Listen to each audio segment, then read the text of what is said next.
Professor Spooner was his name. And this little trick is called a Spoonerism. And he goes up, and he's kind of nervous, right? It's back in the old days. And he goes up to the teacher, and he says, "I'm sorry, professors. I'm sorry that I hissed your mystery lesson." Now, what he meant to say was, "I'm sorry I missed your history lesson." Spooner was a history teacher. But when he goes up, he says, "I'm sorry I hissed your mystery lesson," right? So he takes the H and the M, and he switches them around. Now, if it were just a mistake in a string of words, it could have been any mistake. He said, "I'm sorry I kissed," "I'm sorry I lisped," "I'm sorry I pissed," whatever it could have been. He could have gone anywhere, but he didn't. Before he said history, he took the H, it wasn't even spoken yet, and he replaced it with the M, which indicates that even though he wasn't saying it, the whole structure of the sentence was there to begin with. And his confusion wasn't just a random mistake, but was a systematic confusion that transformed the meaning of the word, right, or the sentence. Rather than saying, apologizing, he actually was insulting the poor guy by saying, "I'm sorry I hissed." That's what you do when you don't like something. Hiss. And it was supposedly a history lesson. He calls it a mystery lesson. Freud makes a big deal of that when he comes around. They're known as parapraxis, or later on, more casually, in the coffee shop, it's known as a Freudian slip, where you make a mistake in your speaking, but the mistake isn't random. It's motivated by the meaning of the sentence, and it usually comes out and changes the meaning of the sentence. So you're sitting there next to this attractive person with a nice new dress, and you say, "Yeah, I really like your sex." No, "Oh, no, I'm sorry." That's a typical Freudian slip. Anyway, so Wundt is doing interesting things. It's in a context most people don't find it too interesting, but people coming down the road are going to make a lot out of it. Okay, that's Volcker psychology. Now, what happened to Wundt? Well, one thing that happens is he starts psychology. He's the father of psychology, and it's on the boards now. It's in the books. So it is something now that you can, it's now psychology with a capital P, not just psychological ideas. But this is a discipline. You can go to school, you can become a psychologist. He does do that. Can't take that away from him. He's the father of psychology.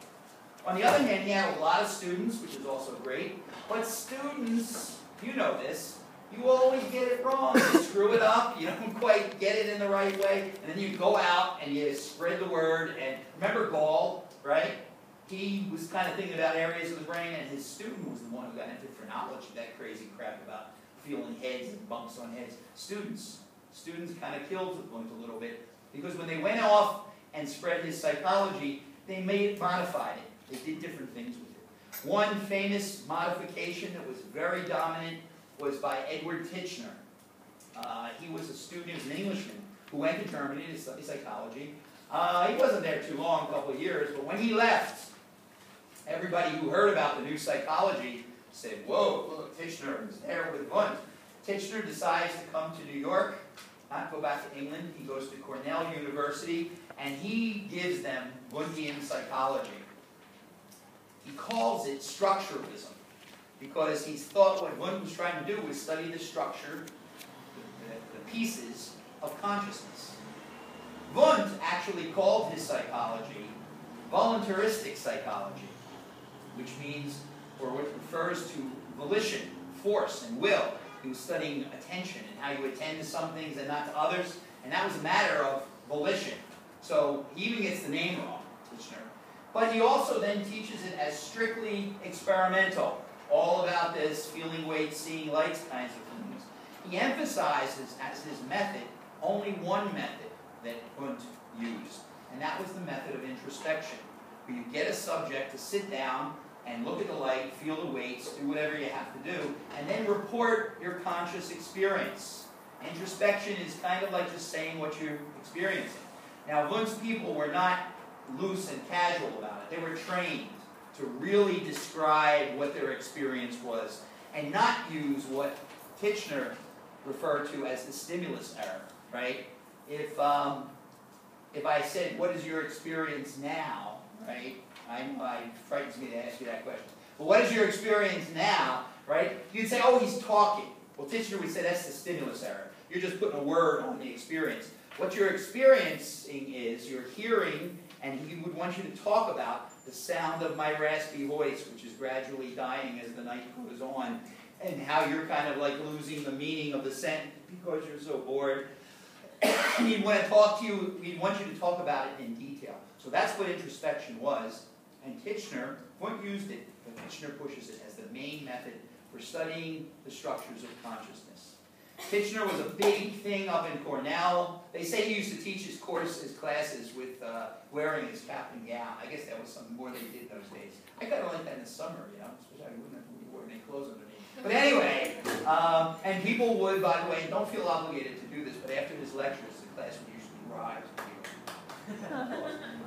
But it was a big thing. He was psychology in America for the first time, and the psychology that was here was Wundt's psychology in this restricted, somewhat distorted form.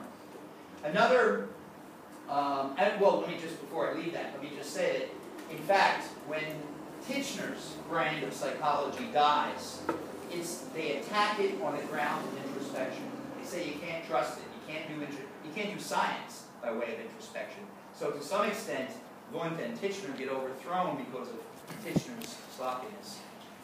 Another group that responds to Wundt is the Würzburg group of people that work at the University of Würzburg.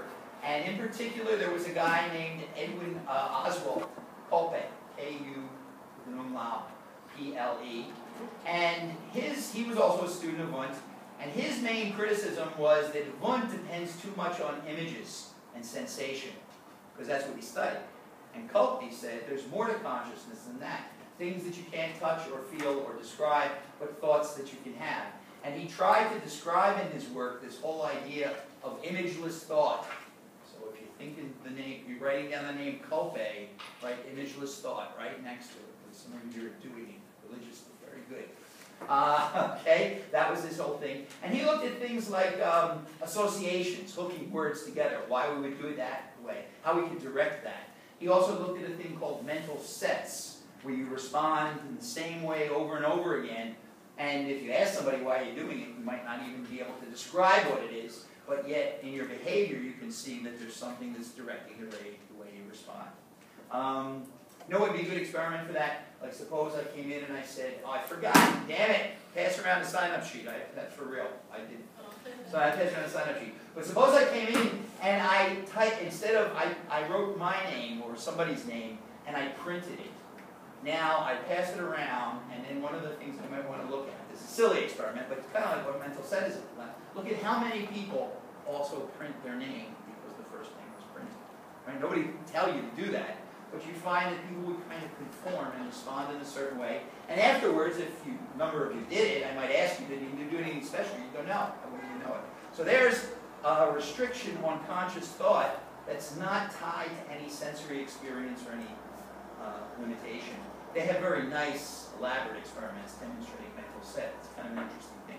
But that's Kolpe at Würzburg, interested in imageless thought. Another person who comes from Wundt's background and reading his books is Ebbinghaus. And you should, if it sounds familiar, I've heard about Ebbinghaus in Intro Psych if you talked about memory, because he did some of the first experiments with memory and found out a lot of basic facts about why some things stick and some things don't stick.